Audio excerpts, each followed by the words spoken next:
Hola amigos, espero que estéis bien. Je vous souhaite la bienvenue dans cette nouvelle vidéo espagnole pas à pas en Catalogne, devant un petit village qui s'appelle Tamariu. Est-ce que vous savez qu'il existe deux manières de dire mais en espagnol, sino y pero? Connaissez-vous la différence? Je vous dis tout, mais c'est juste après ça.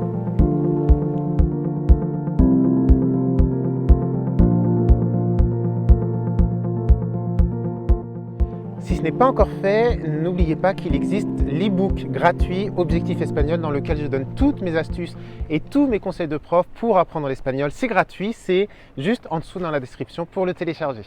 Alors, deux manières de dire mais en espagnol. Vous avez tout d'abord le mot pero et également le mot sino. Ces deux mots se traduisent par mais en espagnol. Quelle est la différence? Tout d'abord, pero permet de dire mais pour ajouter un contraste, pour nuancer une idée qui vient d'être émise.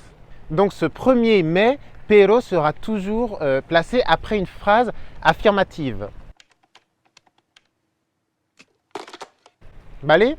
Por ejemplo, vivo en España, pero soy francés. Je vis en Espagne et je nuance, mais je suis français. Me gusta mucho el chocolate, pero hoy no me apetece. J'aime beaucoup le chocolat, mais aujourd'hui, je ne peux pas en manger. Donc vous voyez que pero permet de dire mais quand on veut nuancer, contraster une affirmation. Et sino, eh bien, sino va nier une affirmation, va contredire quelque chose. On ne nuance pas avec sino, on contredit. Non, c'est...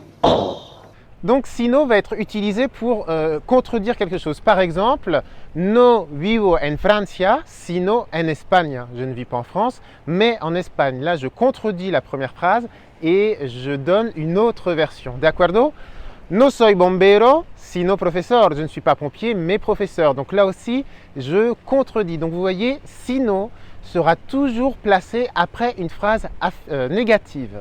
Donc voilà, pour conclure, en général, je dis à mes élèves que pero est après une phrase affirmative, sino est après une phrase négative.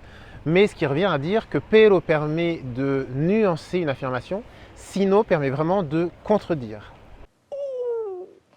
Alors ça, c'est très tordu, mais bougrement intelligent. Aujourd'hui, les devoirs, vous devez me mettre dans les commentaires deux phrases. Une phrase avec pero et une deuxième phrase avec sino. Je me ferai un plaisir de vous corriger, de vous lire et de vous répondre. Simplement un petit rappel pour ceux d'entre vous qui veulent venir travailler votre espagnol ici en Catalogne en immersion linguistique. N'oubliez pas qu'il y a les cours d'été espagnol pas à pas. Non, c'est...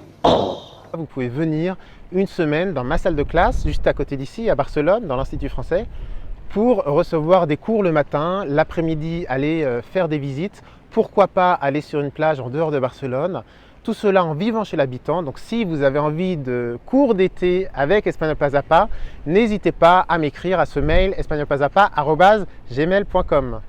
Perfecto amigos, espero que os haya gustado este video y espero sobre todo que os haya gustado la vista. Esta playa está en una costa, es mi costa preferida de España que se llama la Costa Brava y estamos aquí en una playa, una playita, una playa pequeña que se llama Tamariu, justo al lado de Begur. Es un pueblo pequeñito con mucho encanto, avec beaucoup de charme, con mucho encanto, justo a 1 hora y media de Barcelona. Entonces hay mucha gente que viene aquí el fin de semana. Es un poco el Deauville de Cataluña. Muy bien amigos, que os vaya todo muy bien. Espero que os haya gustado este video y nos vemos muy pronto para otra clase. Que os vaya todo bien. Adiós.